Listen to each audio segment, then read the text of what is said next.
aleatórias. Naquele trecho lá, que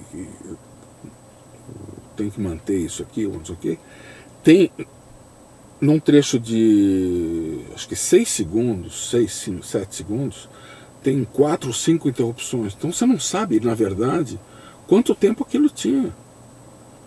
Foi uma loucura. E a gente começou a trabalhar remotamente, porque o Molina estava em Goiás e eu estava em São Paulo, e a gente ficava virando noites, trabalhando juntos, não sei o quê.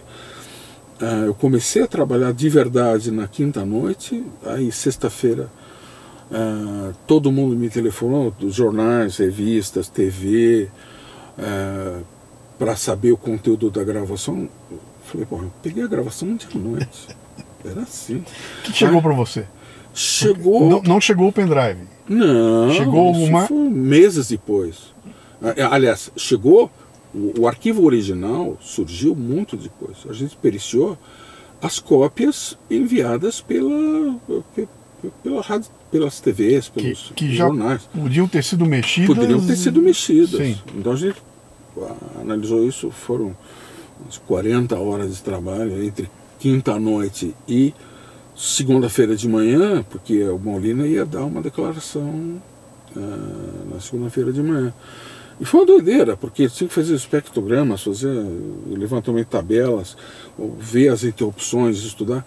Aí eu pude constatar a seguinte coisa.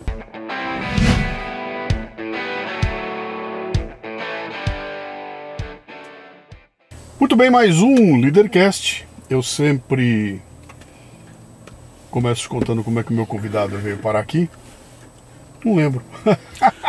Foi mais ou menos assim. Você estava postando, acho que no Instagram, sobre qualidade de ensino, uma coisa assim. Aí você mandou uma mensagem. Aí eu mandei, falar, existem os peritos na minha área, né? Uhum. Existem os peritos e os piratas, né? Aí você achou um tema interessante, me respondeu, né? Me perguntou, aliás, me manda o link do artigo, né?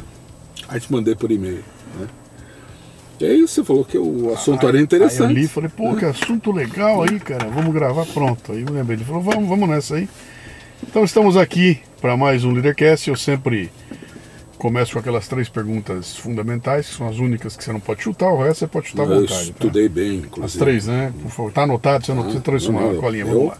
Seu nome, sua idade e o que você faz? Eu sou Maurício Raimundo Deconto, Raimundo por parte de mãe, Deconto por parte de pai, que na verdade era Deconto no passado. Uhum. Isso tem toda uma história, né? Porque tem os Deconto atrás disso, né? Uhum. E eu tenho 67 anos, vou fazer no final desse mês 68. Opa. Que dia que você faz? Dia 21. Eu faço dia 25. Poxa, 69. Vamos 69. tomar um café juntos. Estamos ali pertinho, né? E tenho muita história. Não, o que você faz hoje? Hoje quando você vai entrar no hotel e te dão uma fichinha e tem ali escrito profissão, o que você põe? Eu ponho engenheiro. Tá certo, matou. Né? Não tem que explicar para ninguém, tá bom. Quando alguém pergunta, mas engenheiro civil? Eu falo, não, eu sou engenheiro eletrônico. Uhum. E é interessante porque quando eu era pequenininho, eu ganhei dos meus pais, pequeno, 8, 9 anos de idade, ou talvez um pouco menos, eu ganhei um gravador cassete Philips. Uhum. E uns 5 pilhas médias e tinha um microfone com fio. Uhum. Eu tenho esse gravador até hoje. Rolo, os 2 rolinhos? Não, de cassete, né? Já era cassete? Cassete. Tinha uma fita da Philips e o gravador Philips. Sim. Acho que era o 3302. Mas você está falando de 1965, cara. Por aí. 68, já tinha cassete lá? Tinha. Eu achei que era só rolo. Porque eu tinha o de rolo. Eram 2 rolinhos, né? Rolinhos. Tinha 2 rolinhos. Depois eu te mando a foto do gravador. Pra matar a sua curiosidade. E não existia esse negócio de você gravar música. Não tinha cabo para você ligar. Sim. O rádio que a gente ouvia a coisa era a válvula. Sim. Então a gente, às vezes, tinha que gravar alguma coisa, ligava o microfone, aí ligava lá o cassete, meu pai ficava louco, porque as 5 pilhas duravam pouco tempo, 2 dias. E eu e meu irmão tem 3 anos a menos que eu, então a gente ficava gravando as pessoas. Então, a gente morava na Avenida Cotovia, aqui perto, e era um terreno de 50 metros de fundo por 10 de frente. Hoje é um restaurante aí de frango, então. E tinham 3 casas no terreno. Na frente morava eu meu pai, minha mãe e meu irmão. Mais ao fundo à direita, meus avós. E mais à esquerda, os meus tios. E a gente brincava gravando os caras. Sim.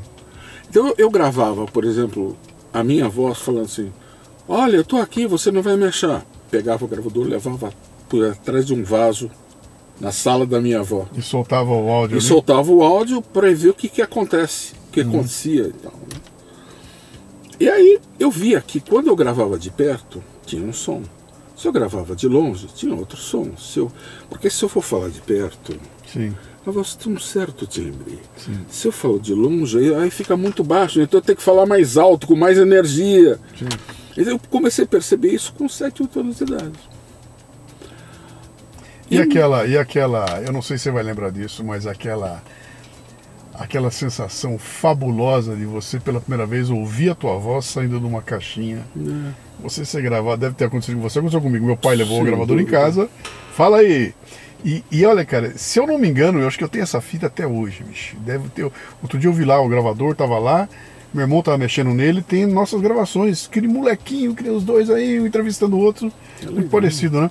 Era o que tinha na época, né? Hoje em dia a molecada do celular nem faz ideia do que nós estamos falando, cara. Nada, né? Mas você nasceu em São Paulo, então? Eu nasci em São Paulo. Você tem irmãos? Tenho um, 3 anos mais novo. E teu pai e tua mãe faziam o quê?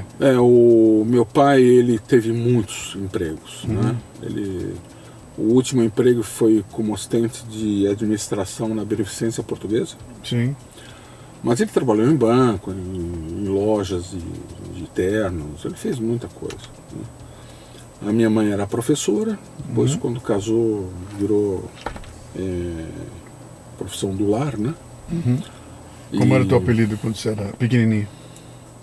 Eu não 6, 7 anos, não tinha? Mauricinho? Não tinha assim um apelido. Quando eu estava na escola, aí tinha o gordinho, porque eu sempre fui gordinho. 4 olhos, né? Coisas. Isso era normal. Isso a geração do bullying, cara. Bullying... Quando o bullying construía a gente, né? Bom, você é da minha safra, mais ou menos. Quer dizer, você, quando crescesse, provavelmente queria ser astronauta, né? Alguma coisa parecida com isso. Não, eu queria ser piloto de avião. Piloto de avião? Porque assim, eu morava... Opa, desculpa, bater aqui. Eu morava na rota do aeroporto de Congonhas. Ok. Então eu ouvia o som das aeronaves Constellation, DC-3, DC-1, sei lá o que. Eu sabia todos os aviões. Pelo som? Pelo som. Ninguém me ensinou. Era, sei lá, instintivo. Então, quero ser piloto de avião. E foi nesse sentido ou não? Não. Abandonou a ideia rapidinho? Porque assim, tudo começou quando eu vi que meu pai, ele tinha feito, quando mais jovem, ele tinha feito um curso de rádio e TV, esse de concerto, acho que por correspondência e tal, né? Tipo Instituto Monitor, essas coisas assim, né? E ele gostava muito de rádio, mexer nos rádio a válvula, não sei o quê, né? Eu peguei a rabeira pequenininha dessa época aí.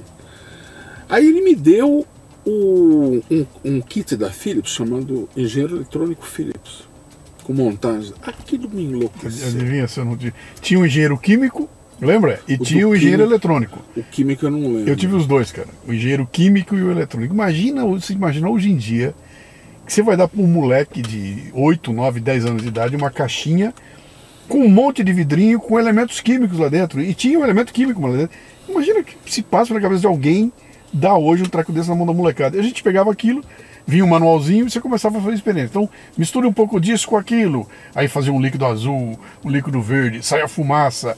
Era uma coisa mágica aquilo, né? E o eletrônico vinha com os... Você podia montar um radinho, né? Você ia botando...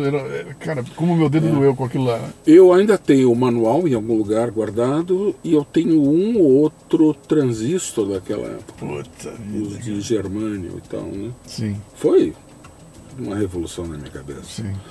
Aí eu comecei a comprar revistas em banca de jornal, revista Antena, revista Popular Eletrônica, assim, colecionando. No Mackenzie, quando eu fiz engenharia, tinha na biblioteca. Você fez na Itambé? Era, Itambé. Então somos cara, eu fiz Mackenzie, comunicação visual na Itambé. Entrei em 75, saí em 77. 5, 6 e 7, eram 3 anos. Você entrou quando lá? Eu entrei em 77. Então eu estava saindo, você estava chegando. Foi de lá que eu conheci o Lauro Coutinho, isso. o Mu, o nome dele? O Theo, contrabaixista do American Graffiti. Sim. Eles viviam no Dafan, ali embaixo. No Dafan, sim, né? No diretório da Faculdade de Arquitetura. E aí eu gostava muito de fotografia, porque quando eu tinha lá pelos 13, 14 anos, eu ganhei de um primo uma câmera fotográfica cônica. Aí eu fiquei maluco com aquilo lá. Aí tinha um banheirinho no terreno da casa, ali, do lado da lavanderia. Você fez uma câmera escura lá? Fiz uma câmera escura lá, revelei filme, não sei o quê. Ah, que loucura. E aí lá no Mackenzie tinha um laboratório no fundo do Dafan. Aí eu virei, não exatamente professor, mas eu dava umas aulas na área de química, né? Professor, um revelador, precisava usar isso. Você cursou 77 lá, você ficou 77? Então você lia o Jornal Análise, que era eu que era o editor, cara. Isso eu não lembro. Eu editava o Jornal Análise, que era o jornal do Diretório Central dos Estudantes. E o Dafan, todos os outros diretórios estavam conectados no DCE, né? Eu frequentava também aquele diretório ali à direita do Dafan. Então quando você vai indo pro Dafan, tinha um diretório à direita. Eu não vou me lembrar qual que era esse. Tinha um outro ali, eu não sei se era não. de direito. Mas como é que o som entrou na tua vida, cara? Não, eu sempre gostei muito, porque tudo começou, o vírus, né? Eu fui picado, né, pelo mosquito do áudio. Lá naquele começo. Lá nos 7, 8 anos de idade, né? Então, isso só aumentou. Agora, eu via que a eletrônica me dava um suporte. Então, quando eu tinha 12, 13 anos até muito recentemente, eu comprava revistas, montava circuitos e tal. Sempre gostei muito disso, fiz engenharia, passei um período danado de ruim, porque cálculo 1, cálculo 2, cálculo 3, você tem que ser um maluco para querer estudar aquelas coisas, né? Aí eu fui trabalhar com um professor meu do Mackenzie, ele me convidou para trabalhar com ele na área de desenvolvimento de um equipamento para análise de ruído em linha telefônica, um psofômetro. Trabalhei com ele lá uns 4 anos por aí, 4, 5 anos. Aí depois abri uma empresa na área de manutenção de equipamentos. Eu fazia manutenção em estúdios de gravação. Então eu consertava microfones, consertava e calibrava gravadores de fita. Você entrou pra valer então, quer dizer, quando a gente fala que não é que você era um cara que curtia som e gostava de produzir som, você entrou na parte técnica mesmo, profundamente. Tanto, ó, o bicho entrou aqui no estúdio aqui, já olhou, esse aqui deve ser o microfone tal, o microfone Y, aquilo, é do ramo aqui, né? Sabe o que me atraiu para chamar você aqui? Foi a palavra forense. Você se designar lá como um técnico como é que era? Um perito forense. Um perito forense. Quando eu olhei, falei, cara, esse negócio do perito forense em áudio, falei, o que é? Vamos tentar destrinchar um pouco isso aqui. Antes disso, só uma coisinha. Você foi estudar onde para se aprofundar mais a questão do áudio? Foi só a faculdade de engenharia, depois foi prática? Olha, eu li boa parte de um livro, posso te passar inclusive, chama Audiociclopédia. Como é o nome? Audiociclopédia. Audiociclopédia. É do Tremaine. É um livro de 1959, primeira edição. E a segunda edição foi um pouco antes dele morrer, em 79. Não, 79. 59 é a primeira, 79 é a segunda. Sim. Já tem a segunda edição. Até tem a eletrônica. E é um livro que me deixou absolutamente maluco, né? Aí eu fiz, eu vi que tinham na minha no trabalho quando eu fazia a montagem do psofômetro, né? A empresa que eu trabalhava representava a Key Electrics no Brasil, uma empresa americana que fazia produtos médicos, basicamente para otorrino. Então tinha lá um estrobo para fibra óptica, enfiava pelo nariz, fotografava como eram as pregas vocais, tal, não sei o que. Mas tinha um aparelho chamado CSL, que era o Computed Speech Lab, que gravava sons e analisava os sons, gráficos, tabelas. Eu fiquei maluco, mas não era a minha área, eu estava projetando o psofômetro. Mas o meu chefe, o Andres Magnes, o nome dele, falecido hoje. O Andres viu para mim: Maurício, tem um pessoal ali da USP, não sei, precisa instalar, não sei o quê. Isso aqui é Bamba em DOS, porque o CSL a instalação era em DOS, né? Isso era 82, 83, por aí. Instalar para mim, né? Legal, beleza. Eu dei uma estudada básica no produto, né? O produto nada mais era do que uma caixa grande, uns meio metro de comprimento, uma caixa. Lembrava um grande no-break, mais ou menos assim. E ele, na verdade, aquilo era uma placa de som, basicamente uma placa de som, ligado no computador, e aquilo fazia gráficos, não sei o quê. Aí peguei o manual, dei uma lida e falei: aquilo era uma piração, né? Tem os manuais até hoje. Aquilo era uma doideira, fonética pura. A turma que está nos ouvindo aqui, cara, nós estamos falando de uma era pré-MP3, pré-streaming, pré-internet, pré-JPG, pré-tudo. Pré-tudo, uma época em que uma grande mesa de edição tinha 4, 5, 6 pré-mouse. Pré-mouse. Pré-tela colorida. Sim. Era, cara, que doideira. Era uma doideira. Quando uma edição de fita, você ainda cortava a fita, né? Cortava na mão. Pré-HD. Pré-HD. Não tinha HD, só tinha flop, só os disquetes. Sim. 5 e um quarto ainda. Sim. Então, assim, um sistema profissional ficava num disquete, e os bons computadores ainda permitiam um segundo disquete. Sim. Que você põe os dados. Era 360K. Sim. 360K. Então, fui lá instalar na USP, aí instalei lá no Rio Grande do Sul, na faculdade lá no Rio Grande do Sul, em Minas, outras cidades do estado de São Paulo. Conheci muita gente da área de fonética. Sim. Fiquei enlouquecido. Unicamp, o Centrinho de Bauru. Sim. Conheci muita gente. E eu estudando aquilo lá, pelo manual do CSL, da Key Electrics. Eu fiquei louco com aquilo lá. E era assim, eu comentava com pouquíssima gente, não existia rede social, não tinha nada disso. Eu conversava com outros professores, conversava com o pessoal conheci muitos fonoaudiólogos, cheguei a ter um ciclo de amizade muito grande, comecei a até produzir artigos e trabalhos científicos na área de fonoaudiologia. Trabalhou com a Mara Belal? Mara Belal. Mara sentou aí nessa cadeirinha aí, ó. Fizemos uma baita num programa aqui.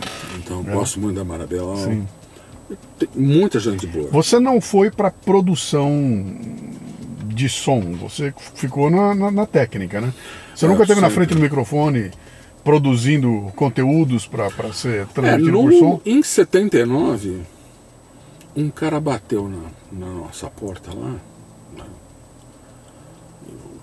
Eu tinha conhecido meu irmão, e meu irmão tocava banjo. E ele falou: vamos montar uma banda de música americana, de bluegrass. Né? Aí eu entrei de gaiato na banda cantando. Então a gente, durante uns 20 anos por aí, 25 anos, a gente teve uma banda chamada Nashville Express. Era hobby, né? E a gente tocava de vez em quando. Então essa parte de estar na frente do microfone, sim. Existiu também. Então pude entender como é que funcionava o sistema de sonorização na prática, né? tudo com muito sacrifício, porque tudo era muito caro e tal, né? Mas assim, pude perceber um pouquinho sobre essa área. Você assistiu toda... Você saiu de lá de um gravadorzinho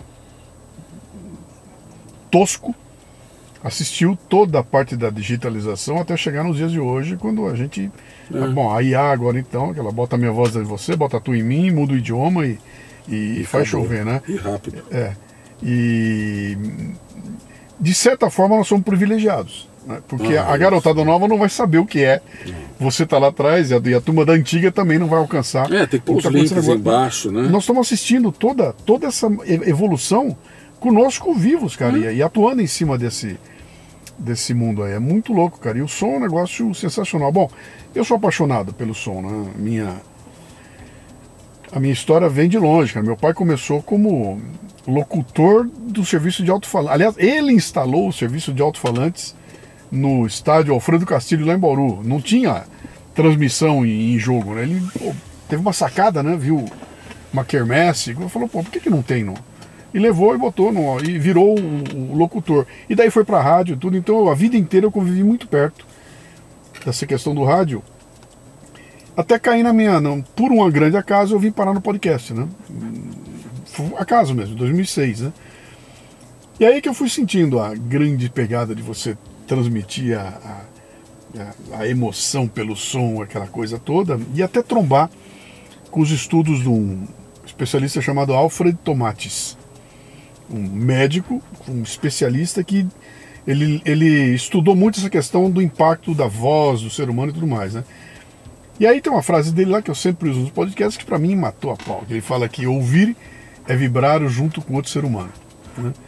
Eu falei, cara, é claro, bicho, o que minha voz está fazendo? Eu estou sendo gravado e vou produzir vibrações que vão entrar no ouvido de alguém e elas lá dentro vão mexer com essa pessoa. Então é físico, cara, é totalmente físico. Está entrando pelo o alto-falante ligado, aquilo está entrando pelo teu ouvido, pelos poros, né? E você então fisicamente se envolve com aquilo. É diferente de uma imagem.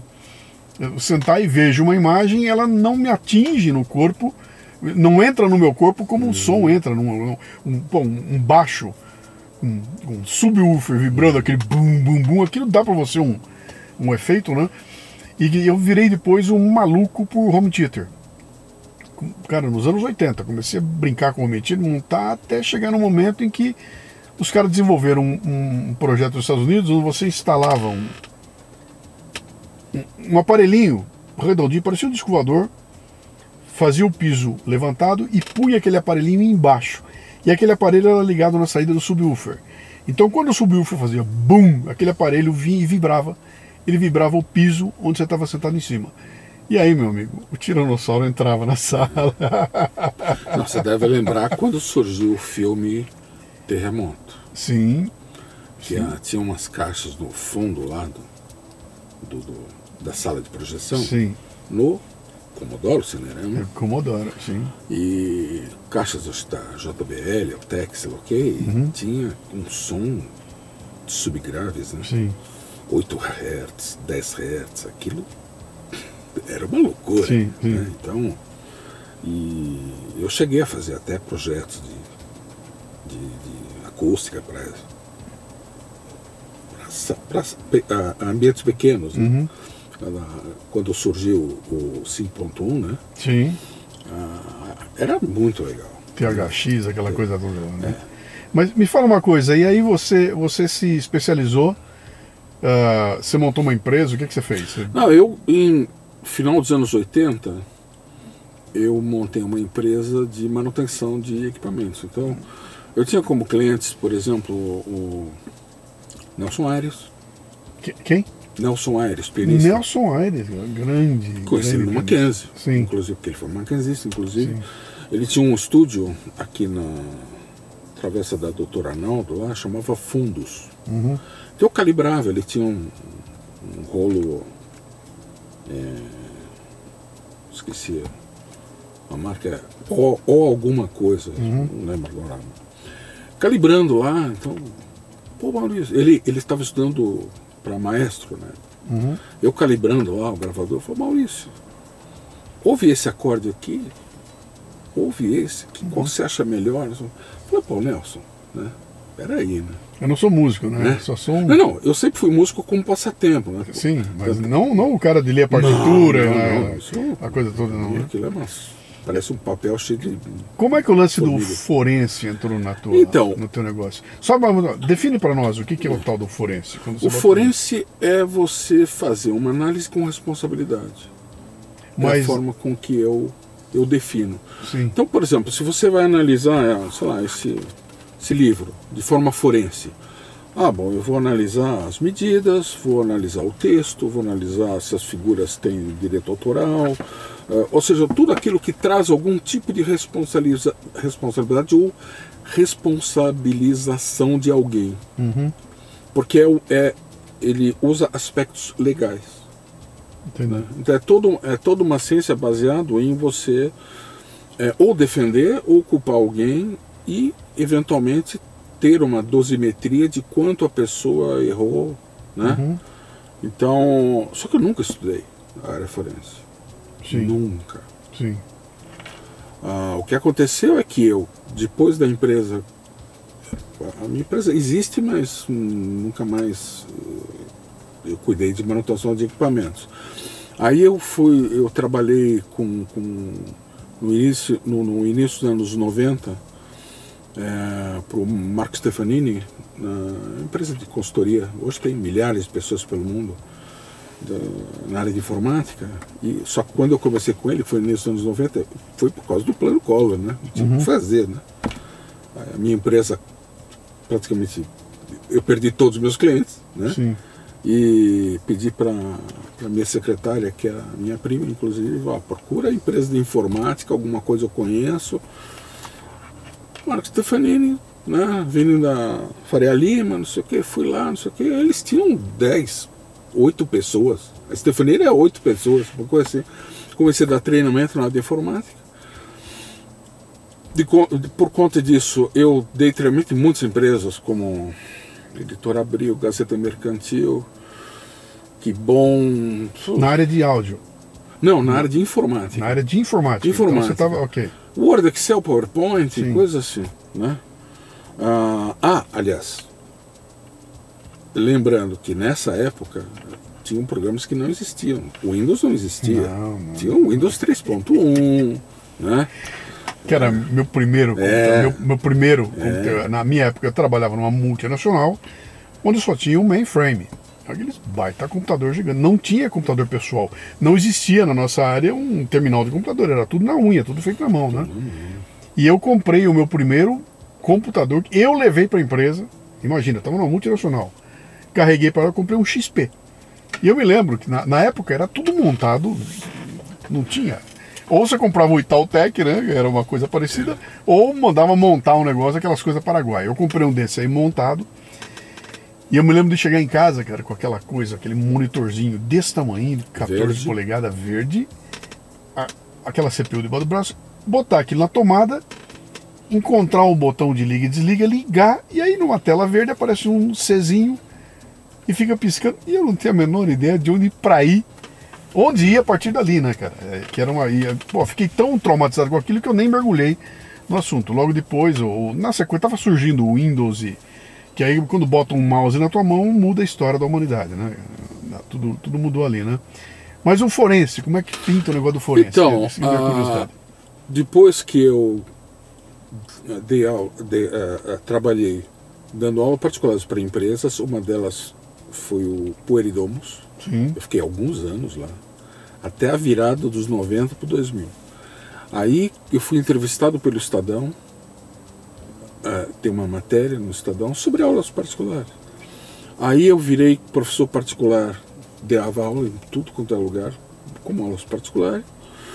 O negócio começou a cair, eu comecei a procurar emprego, trabalhei no escritório de audiologia, vendia aparelhos auditivos. Eu fui gerente de uma loja da Bernafon. Fiquei lá 1 ano, a empresa me demitiu porque tiveram um problema com o SUS, não sei o quê. Tiveram que demitir metade das pessoas por conta de importação, coisa, não lembro exatamente. Aí fui para a área de eletromedicina, uma empresa chama Neurograph ali na Vila Maria, fiquei 1 ano. Também não deu certo lá, demitiram 90% das pessoas, o que? Do nada. Eu não sabia o que fazer. Aí a minha esposa falou: Maurício, por que você não investe no seu passatempo? Que era fazer essas coisas. Sim. Mexer com áudio, tirar, fazer análise. Era realmente passatempo. Eu liguei para um monte, peguei uma lista telefônica. Lembra? Peguei a lista telefônica e comecei a procurar pessoas que trabalhavam na área de perícia, não sei o que e tal, não sei o que. E um deles falou o seguinte: Maurício, o que você precisa fazer é o seguinte: você entende muito bem de algum assunto? Sim. Então você é perito, ponto. Porque perito, na verdade, é um adjetivo. Uhum. Virou um substantivo, virou cargo, virou Sim. emprego. Sim. Né? Então você tem cursos assim: você quer ser perito, faça um curso para ser perito. Isso é um absurdo linguístico. Isso não existe. Né? Sim. Então, por exemplo, digamos que você queira dar um curso de como fazer um podcast. Você tem essa bagagem. Você virou um perito. Eu sou um perito em podcast, sim. Perito em podcast. Como tem o perito em fritar pastel. Uhum. É uma ciência. Você não pode simplesmente, eu vou fritar pastel, e não vai ficar igual. Uhum. Né? Então, assim, eu comecei a fazer isso na marra. Eu não tinha ideia o que era um processo. Eu não tinha ideia de um monte de coisa. Né? E ainda era um mundo bem analógico. Né? E o perito hoje está muito mais ligado à questão jurídica, né? Polícia, auditorias. Sim. E aquela coisa toda. Né? Preciso de um perito aqui para auditar uma construção, alguma coisa assim. Né? Mas você enxergou aí um nicho. Tem um caminho. Vamos me colocar como perito em áudio. Em áudio. Perito. O que faz um perito em áudio? Pericia coisa, evidentemente. O ano passado eu fui convidado para integrar uma associação, um grupo de estudos. Tem uma palavra certa, mas eu não fugiu a palavra. Um grupo de estudos na OAB do Rio de Janeiro. É tudo online, né? Fui convidado por uma amiga. Tinham vários peritos, né, de grafotécnica, documentoscopia, e eu entrei na área de áudio e voz. E eu produzi um documento no final do ano passado que atestava, acho que foram 68 tipos de perícias em áudio, imagens e vídeos. A parte de áudio incluía voz. Tinha mais ou menos 25, 26 tipos de análise. Então, por exemplo, eu pego um áudio e eu posso fazer um exame para saber de onde veio esse áudio. Foi feito num gravador Sony, modelo tal, né? Então eu faço um exame de... Você consegue chegar nessa minúcia? Procedência, Então é um exame, eu chamo o exame de procedência. Sim. Se você perguntar isso para 100 peritos, o que é um exame de procedência, ninguém sabe, porque eu inventei esse termo, né? Porque fala-se muito de autenticidade. O áudio é autêntico. A palavra autenticidade é um guarda-chuva de 1 quilômetro de diâmetro. Porque é difícil explicar o que é autenticidade, né? Então eu separo as coisas. Então, por exemplo, veio da onde? Tal lugar. O arquivo está lá dentro? Tá. Vou analisar se o arquivo que está lá dentro do gravador... então é um exame de originalidade. Aí o gravador pouco interessa.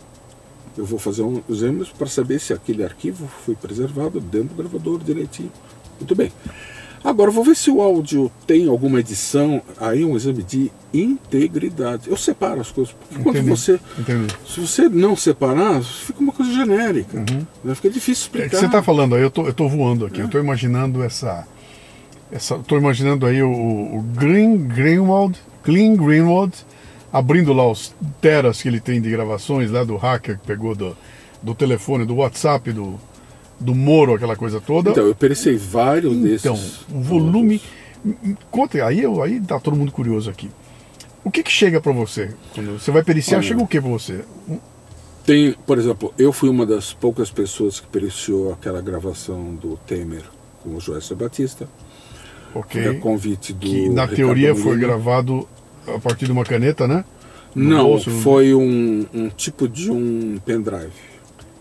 É um gravador no formato pendrive. Ok. Até hoje ninguém provou se era aquele mesmo, se não era aquele mesmo. Se... Era aquela gravação que o Temer disse, tem que manter isso aí, isso aí, não foi aquela? Mas Aquela... nós, eu e o Molina, nós trabalhamos, pois foi em maio Sim. de 2017, finalzinho de maio. O Molina me telefonou numa quinta-feira à noite, porque durante a tarde surgiram os áudios Estadão, Veja, Folha de São Paulo, UOL, sei lá. Eu mandei para ele, Molina, a gente se conhece há uns 30 anos. Porque o Molina era usuário do CSL, da K-Metrics, na Unicamp. Então a gente trocava muita informação. E aí ele falou, Maurício, eu vi aqui obrigado por ter me mandado o áudio, não sei o quê. O pessoal da defesa do Michel Temer me contratou para trabalhar nisso aqui, e eu quero ser analista também, que é sua colaboração da parte de gravação especificamente. Eu topei e falei, eu quero duas coisas. Primeiro, meu nome no teu laudo. Segundo, não quero um centavo. O trabalho levou 2 anos. Ganhamos a causa. Que tamanho era aquela gravação? Perto de meia hora, mais ou menos. Tá. E era uma gravação... bom, o cara entrou com alguma coisa no bolso, sem ninguém perceber, e gravou uma conversa onde só ele sabia que estava sendo gravado. Ele provavelmente usou um gravador que é um tipo de um pendrive. Sim. Só que ele tirou a capa do pendrive. A capa do pendrive é importante para isolar fisicamente o circuito do contato da mão, por exemplo. E ele enrolou uma fita isolante, uma coisa assim. E eu acho que isso atrapalhou o sistema de gravação. Fora o fato de, se ele colocou no bolso, pegou eventualmente suor. Ele gravou em fevereiro de 2017. Pô, Brasília é quente para mim. Então deve ter suado, não sei o quê. E a gravação teve 297 interrupções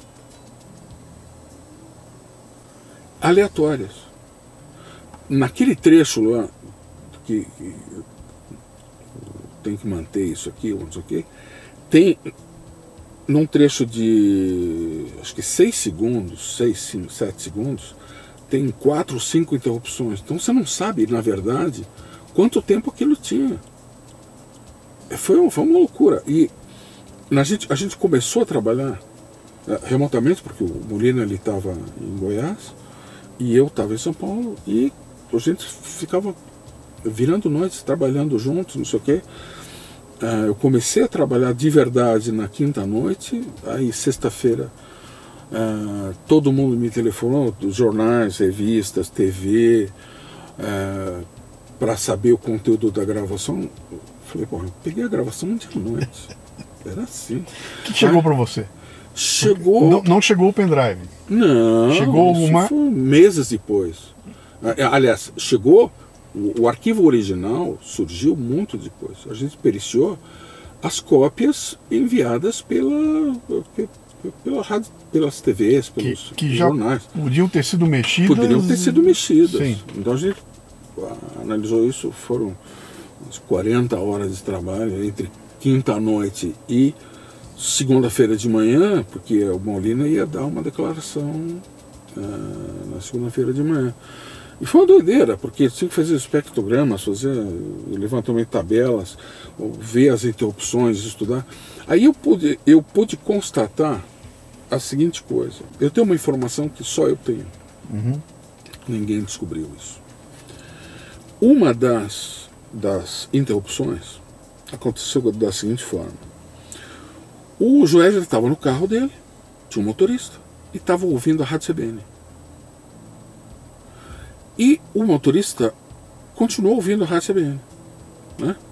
Aí o Joesley liga o gravador e ele começa a pegar o som da Rádio CBN. Depois a gente teve acesso à programação da Rádio CBN, e a gente viu que teve uma subtração de tempo da gravação eu não lembro agora bem, mas foi tipo 6, 8 minutos. Num áudio de 30, 40 minutos, pô, não é pouca coisa. Sim. Né? Então, eu pericei, estudei muito aquele pedacinho, aquele comecinho, e descobri que tinha uma interrupção bem no começo, quando estava no carro. Então eu pude medir que essa interrupção, ela teve algo da ordem de 5, 6, 7 segundos. Não era um décimo de segundo, eram vários segundos. Né? Então essa é o primeiro momento que eu estou comentando isso. Esse é um fato que absolutamente ninguém sabe. Aliás, Molina sabe. O que isso te indica como indica que os tempos, primeiro, não eram insignificantes. Algo que você possa desprezar. Imagina quanto você pode deixar de registrar num período de 6, 7 segundos. Você faz uma frase enorme em 6, 7 segundos, dependendo da sua cadência da fala. Então, isso descaracterizava totalmente o conteúdo gravado. Porque se você pega uma gravação de qualidade extremamente ruim, som muito baixo, não se sabe se poderia estar editado ou não, com um monte, 297 interrupções. Você teria como saber se foi editado ou não, mesmo mexendo com uma cópia? Não. Imagina, não, se o cara que fez a falsificação, se ele for um expert, você não tem como saber. Se for um cara grosseiro, você até vai sacar que tem alguma coisa. A gente saca. Quem é do áudio aqui, ouve e fala, ih, cara, teve edição aqui, teve edição ali, né? Agora, nós recebemos uma gravação que é... Então, você, quando te chamaram, a intenção era provar o quê? Que aquele sujeito que estava falando era ou não era o Temer, ou era provar que foi mexido no áudio e, portanto, se descaracteriza como não, a nossa hipótese, né, a nossa linha de trabalho era invalidar a gravação. Sim. Porque você não pode, por exemplo, digamos que digamos que aqui eu tenho, estou usando essa garrafa cair e aparece uma formiguinha, eu matei a formiguinha, né? Mas eu posso pegar, editar o áudio, teve uma interrupção antes, outra, ficou eu e a formiguinha. Eu e a formiguinha pode ser uma coisa bucólica. Olha, eu e a formiguinha. Né? Mas eu matei, eu tirei. Sim. Então você não pode, sabendo, e outra, é facílimo comprovar que no início da gravação teve uma perda de perto de 6 segundos. Eu tenho todos isso guardado, mas era vários segundos que foram subtraídos. Então, se teve uma, poderia ter tido outra. Sim. Porque foram 297 no total. São cliques. Se eu, um por um, você vai somando. Eu tenho a lista de todos eles. Então, isso depois de 2 anos, muito estudo, muito trabalho, muitas idas a Campinas, onde mora o Molina, teve uma decisão que invalidou a gravação, que era a nossa tese. E a Polícia Federal não deu bola. Você tá falando tanto que isso não chegou para o público, né? Não houve que chegaram no público e falaram, não, aquela gravação não tem nada a ver. Mas cá entre nós, era o Temer que estava falando ali. Sim. E era uma conversa dele com o Joel. O que não se sabe é quanto daquilo foi manipulado, o que foi suprimido dali, né? Tudo indica que era o que a gente chama de erro sistêmico, um defeito sistêmico, ou seja, as edições elas foram não propositais, foram acidentais, foram técnicas, causado pelo equipamento. E... Como é que é para vocês trabalhar com... Cara, todo mundo lá fora esperando o resultado da caixa preta e você tá com a caixa preta na mão. Foi duro. Porque assim, na sexta-feira, aí no final de maio, me ligou um monte de gente. Um dos caras que me ligou várias vezes é um diretor do Jornal Nacional, do Rio de Janeiro. Ele me ligou várias vezes durante o dia, que ele queria me entrevistar, não sei o que e tal. Aí eu acabei indo lá na Berrini, né? Na Globo, lá na Berrini. E final da tarde, né? Só que eu tinha combinado com o diretor de jornalismo, especialmente do Jornal Nacional, algumas perguntas. Falei, eu não tenho todas as respostas. Eu recebi o material em 10 horas, né? O áudio é horrível, não sei o quê. Então combinamos as perguntas. Chega lá, mudaram a história totalmente. Né? Quiseram tirar umas fotos, fazendo pose em frente a uma mesa de som. Eu falei, peraí. Né? Então, assim, era um massacre, assim, porque as pessoas queriam. Escuta, tenta ir numa loja de bolo e pede um bolo para ser feito instantaneamente, em 12 segundos. Você tinha na tua mão a oportunidade de derrubar o presidente da República. Imagina o que não deve ter de pressão em cima disso, né? Bom, no fim acabaram descaracterizando a gravação. Sim. Foi isso? E ela não serviu como prova para coisa nenhuma.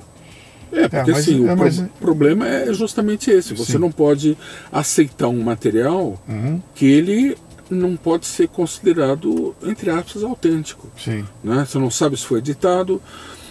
Estima-se que aquele áudio era o original, não chegou a essa comprovação. Os áudios vieram num CD. Vieram num CD. Alguém copiou. Alguém copiou. Sim. E outra, quando você joga um áudio num CD, você elimina uma série de informações, de metadados e tal. Então isso teve certamente um propósito. Né? Então, e parece até que o gravador foi escolhido pelo motorista do Joesley. Uma coisa desse tipo. Então, assim, é uma doideira. Agora, eu, por conta da experiência, vivência, né, paciência e tal, eu adquiri um certo nível de moral e ética acima da média. Então eu falei, não vou. Eu não conheci o Temer, não tenho nada a ver com ele, não recebi um centavo por conta disso daí, mas eu achei muito interessante o fato de ter no meu currículo, né, ter periciado o material do presidente. Tive outro também, mas... Aquela gravação mudou a história do Brasil, cara. Aquela mudou a história do Brasil. Aliás, o Temer mudou a história do Brasil com pelo menos 2 momentos. Aquela gravação foi uma mudança importante e as fotos da mulher dele que foram surrupiadas e que virou, o nosso amigo Xandão tá lá hoje por conta disso. Né? Virou um problema. Qual foi o outro caso que você teve? De casos de repercussão,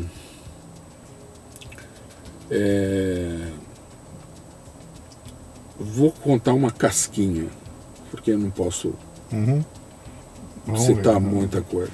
Mas é um caso interessante. Lá no passado eu fui procurado por uma empresa muito grande que vendia produtos. Por exemplo, vou te vender um livrinho de informática, vou te vender aqui um antivírus, né?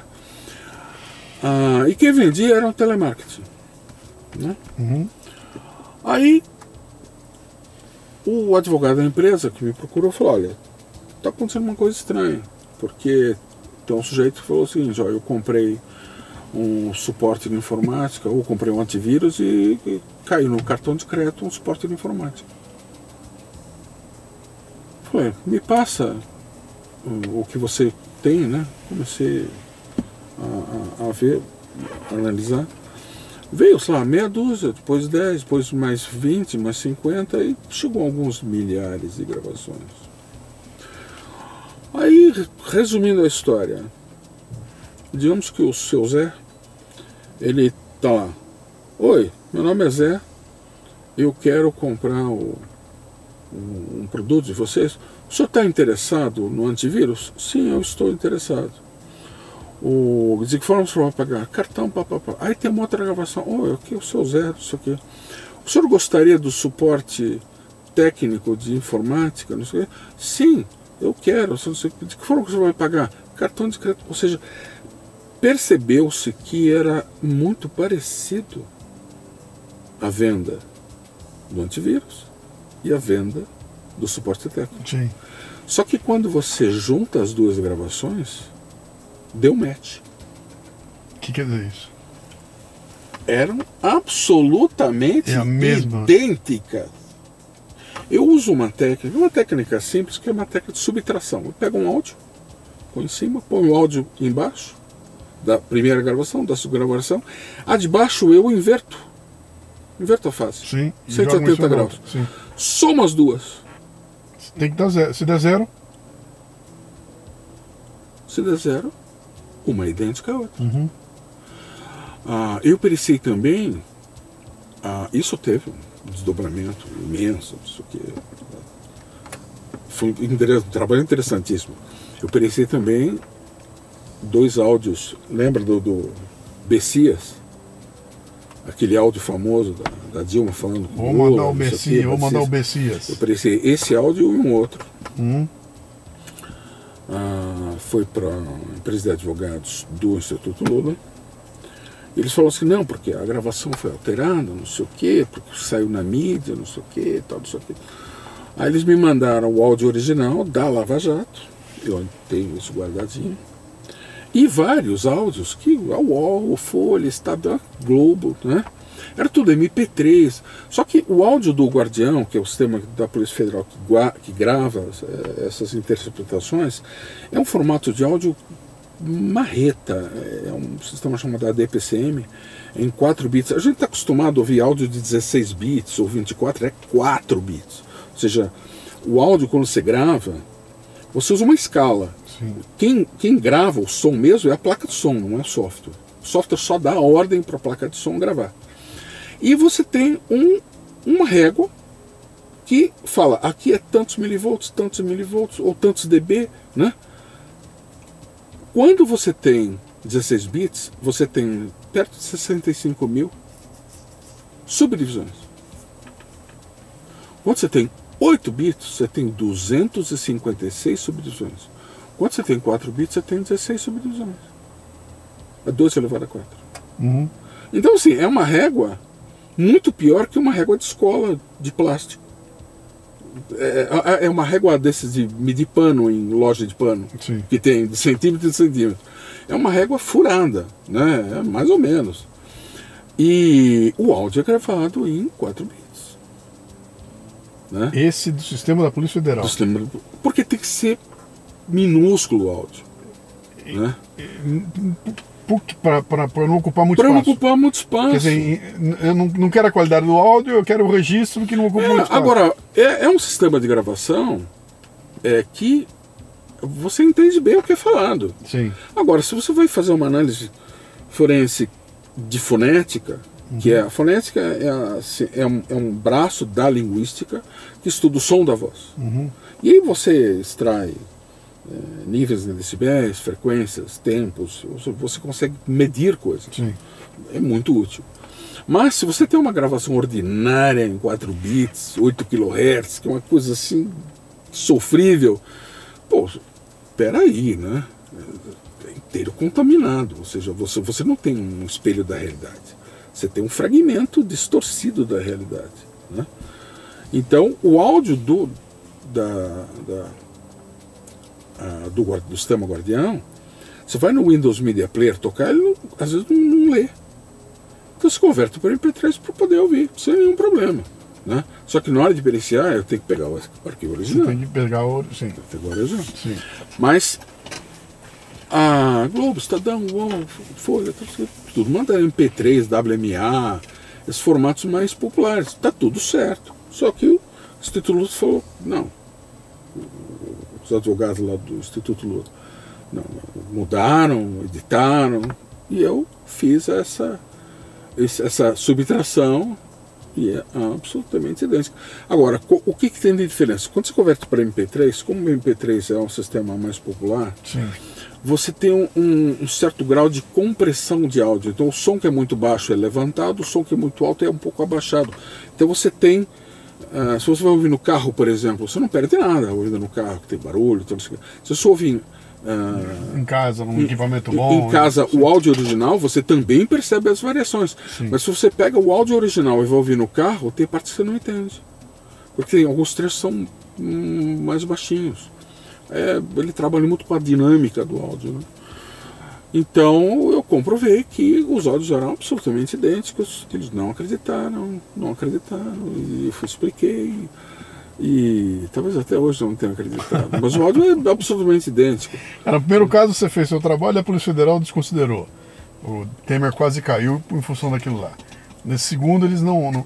Como é que você está fazendo agora, cara, aqui, com esse negócio de IA, com essa coisa toda que vai tornar praticamente impossível você distinguir original de manipulado? Existiam vários sistemas, chamado TTS, falando 20, 25 anos atrás.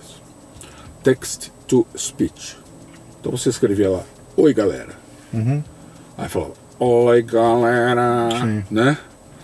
Tipo Fireball XL5. Sim. Pouca gente vai saber o que é Fireball XL5. O robozinho do Fireball XL5. Né? Sim. Estavam chegando no planeta. Então tinha alguns sistemas de text to speech, Vochengo e vários outros, né? Eu sempre gostei muito disso. Aí eu lembro até que eu tenho um primo da minha esposa que ele é deficiente visual,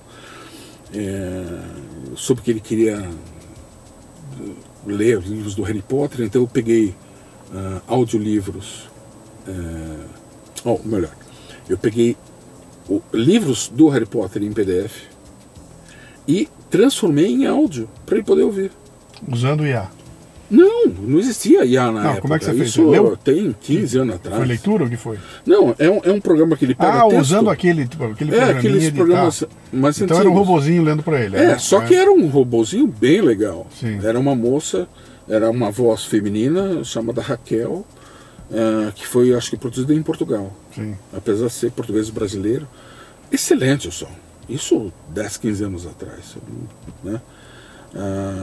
E eu fiz para ele 3 livros. O Harry Potter 1, 2 e 3. Né? Então eu sempre gostei muito do trabalho do cão. É um audiolivro. Um audiolivro. Né? Não foi com o intuito de vender, foi especificamente para ele. Né? E ele adorou, não sei o quê. Então eu sempre gostei muito disso. E toda a parte de síntese de voz, para mim, ela sempre eu pesquisei como algo que é extremamente útil.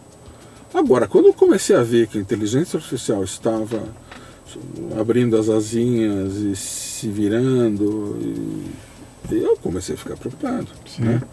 Então, hoje eu estudo muito sobre isso. Até o ano passado eu bolei um grupo de estudos sobre inteligência artificial, onde a gente discute sobre o assunto. Agora, tem muita gente que fala, não, porque a inteligência artificial tem software que analisa. Não tem nada. Não tem. Essa seria a minha pergunta. Porque, a princípio, uma profissão como essa sua tende a desaparecer se o cara me der um aparelhinho que eu enfio o áudio lá e ele analisa tudo. Como estão dizendo agora aí, que a IA está diagnosticando doença com uma precisão absoluta e numa rapidez inigualável, deixando tudo quanto é médico obsoleto, né? Quando você fala que não é bem assim, o que é? Onde é que pega? Quando eu comecei a montar aquele psofômetro, eu tinha... O que a gente media era ruído em linha telefônica. Eu virei um aficionado pelo termo ruído, que o ruído ele destrói a informação. Então isso sempre esteve na minha cabeça, porque quando eu tenho acesso a alguma informação que ela não é totalmente precisa, ela tem, entre aspas, um ruído. Quanto é o ruído? Se eu conseguir identificar mais ou menos quanto tem de ruído, eu consigo estimar se o meu trabalho ele vai ter um resultado superior ao ruído. E se for inferior? Dá errado. Então a minha preocupação sempre foi tentar identificar o ruído. E em gravações de áudio e voz, isso é extremamente comum. Isso. Agora, você vê nas inteligências artificiais como é que a coisa funciona. A IA aprende da forma fonética. Porque ela pega uma voz pronta e estuda, e aprende, e coleta informações. Essas informações são informações fonéticas. Então ela pega, eventualmente, todo o lado da frequência fundamental e formantes da voz, Então, por exemplo, na hora de produzir, eu tenho lá o formante, sei lá, o F1, F2, F3, F4, não sei o quê, que diferencia às vezes uma pessoa de outra. Porque senão, o gráfico lembra uma persiana, né? Tem aquelas como lâminas de uma persiana. Se elas estão assim ou estão assim, o som é um pouco diferente. Se é assim, é mais diferente ainda. Para quem está ouvindo a gente aqui, ele está me representando a diferença de uma lâmina.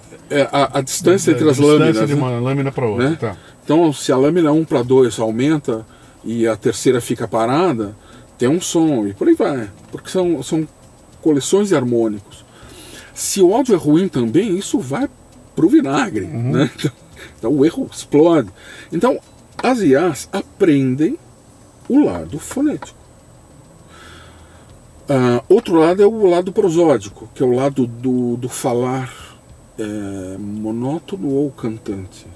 Tem gente que fala, eu vou contar para você algo muito maravilhoso que aconteceu comigo, já dormiu. Sim, já foi, né? já foi. Né? É uma fala monótona. E tem gente que fala pelos cotovelos. Né? Então, a IA pega isso também. Só que ela não pega isso o tempo todo. Um bom exemplo é você pegar qualquer software que analisa formantes e você grava, por exemplo, digamos você 5 da manhã, vou dar um pulo no banheiro, aí na volta, pega o gravador e fala uma frase que você decorou. Fala uma frase e tal, não sei o quê. Às 6 da manhã, se levantou, escovou o dente, não sei o quê, grava a mesma voz. É diferente. A minha voz muda? Muda. Ela muda o tempo todo. Eu fiz uma experiência, sei lá, uns 10 anos atrás, eu gravei a minha própria voz, eram 5 frases. Frases que tinham predominância em A, E, I, O e U. Né? Gravei mais por um ano, deu centenas de análises. Tinha gravação que eu pegava e falava, não sou eu. Não sou eu falando. Porque às vezes você tá meio gripado, ou você acordou aí, tá meio grogue, ou tá cansado, ou você tá alegre, ou você falou muito. A quantidade de impulsos elétricos, né? Inclusive tem uma frase do, acho que é Jodorowsky, é o diretor do filme Dune, né? Primeiro, né? Acho que é Jodorowsky, Alexandro Jodorowsky. Ele fala o seguinte: entre a informação que está na tua cabeça até a formulação do que você vai dizer, as ordens para todo o aparato fonatório produzir, se arquitetar, se preparar, vamos lá, né? Somado com o lado emocional e o ambiente acústico, se você está falando, porque nós estamos a 1 metro de distância, diferente às vezes você está falando para uma plateia sem microfone. Entre essa toda a formulação, o ambiente acústico e a pessoa que está ouvindo, que tem o ouvido, o córtex pré-frontal, seu queijo, até ele pegar aquela informação, existe um abismo. Então, esse é um ponto que eu acho vital nas minhas aulas. Né? Eu dou aulas sobre áudio e voz. Então, assim, não adianta eu ter uma excelente eloquência. Não adianta nada se o meu aluno não entende. Então, é uma aula onde o importante não é dar aula, o importante é fazer o aluno entender. Então, o que eu devo fazer para me proteger dessas? Eu tenho como tornar minhas gravações imperceptíveis para você, que se cair na tua mão, que a turma tá toda preocupada agora. Eu já botei um VPN aqui para não saberem mais ou menos de onde eu vim, né? Mas a minha voz tá aí, cara, tá sendo reproduzida. Eu tenho frases aí que eu nunca disse, que tá começando a aparecer. E, cara, isso dá uma fragilidade brutal para eu até fiz uma experiência, eu não lembro o nome da IA, porque isso também muda todo dia. Sim. Ou seja, deve ter alguns milhares de de profissionais que trabalham isso todos os dias. Se conversam entre si ou não, isso nunca saberemos. Agora, é uma coisa que não tem regra, é uma coisa que está em andamento. Então, você não pode jogar isso num software e falar, não, analise isso. Tem algumas coisas que são meio indiscutíveis. Por exemplo, digamos que eu estou lendo ali Café Brasil, aí de repente alguém na IA fala Café Brasil. Opa, sim. Né? Sim. É muito comum, Sim. às vezes, uma proparoxítona virar paroxítona, né? A inflexão, ou seja, você pega, às vezes você fala que o som é da pessoa mesmo, mas pega na língua, pega na... Ou no ritmo de fala. No ritmo da fala. Uns dias atrás eu tenho uma conhecida que... Eu troquei uma ideia com ela no WhatsApp, uma questão profissional, aí ela estava... Como é que era o lance? Era o mês do aniversário dela. Tá? A gente conversou alguma coisa, ela tá barato. Dia seguinte entrou uma mensagem dela para mim. Luciano, vou fazer uma festa de aniversário, a minha festa, e eu sabendo que era o mês do aniversário dela. E quem está organizando é o fulano de tal, tá aqui o contato dele, fala com ele. Né? Entrou uma mensagem, eu li aquilo e falei, cara, não é ela. Não é ela. Porque ela não escreve desse jeito, tinha um erro de português ali meio grosseiro, eu falei, não, esse erro não é dela, né? Vou mandar falar com o cara, e mandei uma mensagem para ela. Uma semana depois ela me responde, cara, fui hackeada. Cara, mas eu tinha conversado com você no dia anterior. Pois é, fui hackeada e aquilo era uma mensagem que eu ia avisar todo mundo. Então isso está acontecendo, toda hora tem ligação entrando aqui com putaria, com o nego querendo me roubar de todo jeito, né? Já estão fingindo as vozes da minha filha ligar para mim, dizendo que está sendo raptada, com a voz dela cada vez mais parecida. As imagens estão sendo manipuladas. Nós estamos entrando num mundo, cara, onde, para eu não ser feito de trouxa, vai ser muito complicado, né? Então nós vamos ter que ter atenção em algumas coisas que a gente não presta atenção hoje, né? Então é aquela história, como é que eu sei que essa frase não foi dita, nunca foi escrita pelo Carlos Drummond? Só tem um jeito, se eu conhecer o Carlos Drummond. Eu conheço a obra dele, eu sei como é que ele escreve, eu entendo o contexto dele e eu sei que na cabeça dele jamais seria produzido algo como isso que eu estou lendo aqui. Entendeu? Então meu repertório me faz com que eu consiga descobrir.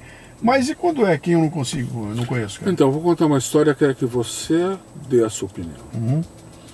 Tem um projeto chamado, é de um pesquisador brasileiro do Centro-Oeste, chamado, como que é?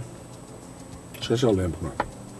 Ele montou um site, ele estava fazendo nosso doutorado, então eu achei a ideia interessante, porque é uma IA que aprende, né, sobre voz. Então no site doutor alguma coisa, Doutor Agro? Não, chama Mister Falante. MR Falante.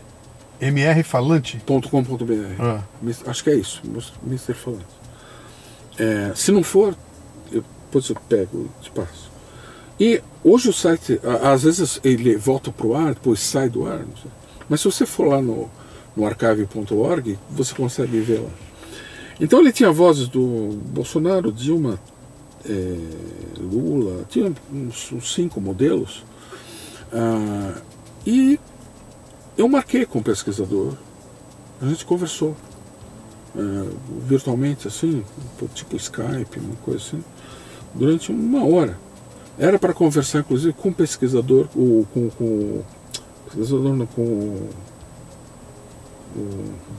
fugiu o nome. Ele estava, o orientador, Sim. O orientador do projeto de mestrado, doutorado, sei lá. Ele não pôde, mas eu conversei com um camarada. E isso tem, sei lá, 10 anos, 12 anos, sei lá. E eu fiz uma pergunta para ele, mas você coloca algum elemento no DNA dos arquivos dizendo que é teu? Eu senti um certo silêncio, digamos assim. Ou seja, eu acho que toda IA deveria ter um DNA. Que vai ser transmitido na forma de um cookie, alguma coisinha desse tipo. Alguma coisa no código que você joga num programa qualquer. Ele fala, isso aqui foi produzido. Não precisa nem identificar, mas tem que ter alguma coisa que dizer que isso daqui não é original. Não é um arquivo orgânico. Né? Se eu tivesse que criar uma lei, né, teria que ser uma lei mundial. Né? Não faz sentido ser uma coisa só na Etiópia, por exemplo. Não. Então, porque eu não vejo outro caminho. Olha, eu já ouvi áudios absolutamente perfeitos, inclusive tem um caso que eu estou fazendo de uma locutora.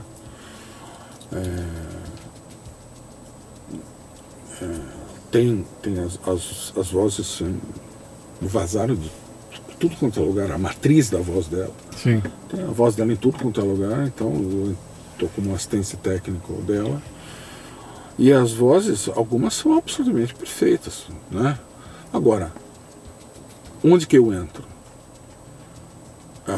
Eu não quero dizer se a voz é ou não é dela, porque é dela. Mas... ela não disse aquilo. Ela não disse aquilo, pessoalmente. Então é a história do iogurte.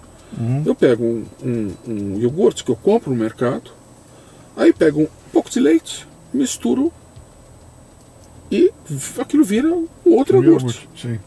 O iogurte é o mesmo? Sim, é o mesmo. Mas você comprou no mercado? Não. É um subproduto, não deixa de ser igual. Então, ele, às vezes, principalmente se é um trecho curto, você não tem como dizer que é ou não. Então aí entra o aspecto, na minha forma de pensar, tem que entrar o aspecto de uma força de cima para baixo, falar, olha, você quer trabalhar com IA? Tudo bem, então você põe um DNA. Para não ter fraude. Você pode... eu quero fazer um podcast, não sei o quê, com minha voz em chinês. Nenhum problema, mas tem lá um DNA.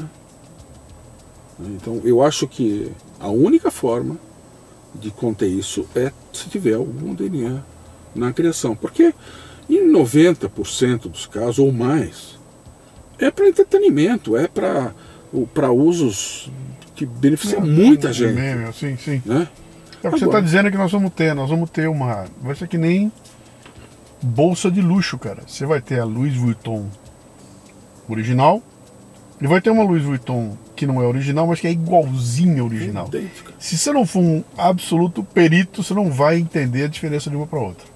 Uma tá lá, original, custa 50 mil reais e a outra custa 5 mil reais. Né? Bota uma do lado da outra, ninguém vê a diferença. Mas uma carrega a originalidade, né? Talvez com IA aconteça igual. Só vou aceitar usar determinados tipos de IA porque elas têm o tal do DNA, as outras não têm. Agora, cara, isso vai proliferar de um jeito maluco aí. Eu não vejo isso com bons olhos. Né? Eu também não. Eu acho que nós vamos ser, olha, o grande desafio desses dias agora que vem pela frente é você não ser um trouxa. É você não ser feito de trouxa, porque se tinha golpe antigamente, cara, agora vai ser... Eu acho que os golpes são sempre do mesmo tipo. A tecnologia muda, mas o golpe continua. Ninguém inventa golpe novo na prática. Mas se botar na tua cara, cara, falando algo que você não disse, tem até pode até provar que não foi você, mas aí já está feito o estrago. Então, a coisa de uns meses, 3, 4 meses atrás, me liga à noite. Pai, não sei o quê. Estão me ameaçando, não sei o quê. Aqueles golpes de telefone, né? Sim. Eu simplesmente virei, qual é a senha? Eu tenho isso gravado. Sim, né? Sim, qual é a senha? Não sei o quê, não sei o quê. Qual é a senha? Aí muda pro outro cara. Escuta, eu tô aqui, que tal, seu filho, sua filha, eu vou matar. Cadê a senha? Qual é a senha? Qual é a senha? Qual é a senha? Você criou uma barreira a mais para ele. Né? Aí o cara xinga, mas vai ser muito complicado. Bom, meu caro, deixa eu ver o teu livrinho aí. Você fez um livro chamado Gravação de Voz. Isso tem uns 10, 12 anos. Um guia para pesquisadores, professor Maurício de Cunto aqui. E pelo que eu estava lendo aqui, é rapidinho, fácil de ler, e você conta a história. Eu falo um pouco sobre gravadores, um pouco sobre áudio analógico e digital, também o que diferencia às vezes um áudio mais pobre de um áudio mais rico. Sim. Alguns conceitos, como o que é um decibel, o que é um hertz, Sim. tem alguns aspectos sobre ruídos e tal. Tem um apanhado sobre gravações. Ele é feito para pesquisadores, mas ele atende o público em geral. Quem eventualmente precisa quer montar aulas para o YouTube, alguma coisa assim, é interessante conhecer isso daí para fazer bem feito, né? Para não fazer um trabalho tosco, né? Onde que acha ele? No Clube de Autores? No Clube de Autores. É clubedeautores.com.br, é isso? Tá. É um livro baratinho, é um trabalho que ele nasceu de uma revista, que eu não lembro o nome, é uma revista antiga. Me convidaram para escrever para essa revista. E eu peguei vários artigos da revista, juntei compilou tudo. E falei, okay, compilei, pus algumas imagens, não sei o que. O próximo você vai jogar numa IA e ela vai fazer. Não, eu até tento, mas nunca sai igual o dono, né? Quem quiser conversar contigo aí para buscar seus serviços, aprender com você, onde é que te acha? No meu sobrenome é De Cunto. De Cunto, né? De Cunto, aí, só que é separado, De Cunto. Sim. E eu tenho o meu site, que é o Decunto, que é tudo junto.com.br. Lá tem todos os meus contatos, redes sociais. Decunto.com.br. Eu tenho um monte de vídeos específicos para a área forense, que eu tenho mais de 30 vídeos que revelam momentos de indignação. Mas eu estou indignado com alguma situação, um cliente me pediu uma coisa absurda, ou que aí vou gravar um vídeo. A maioria dos vídeos tem esse componente. Né? Por isso que você não teve um infarto até hoje. Vai no vídeo, cara. Vai no vídeo. E são vídeos muito úteis. Obrigado pelo convite. Cara. Valeu o papo aqui. Vamos em frente aí. Vamos continuar tratando do som, tratando da voz, que para mim é sagrado, para você também é. Sem dúvida. Grande abraço. Obrigado.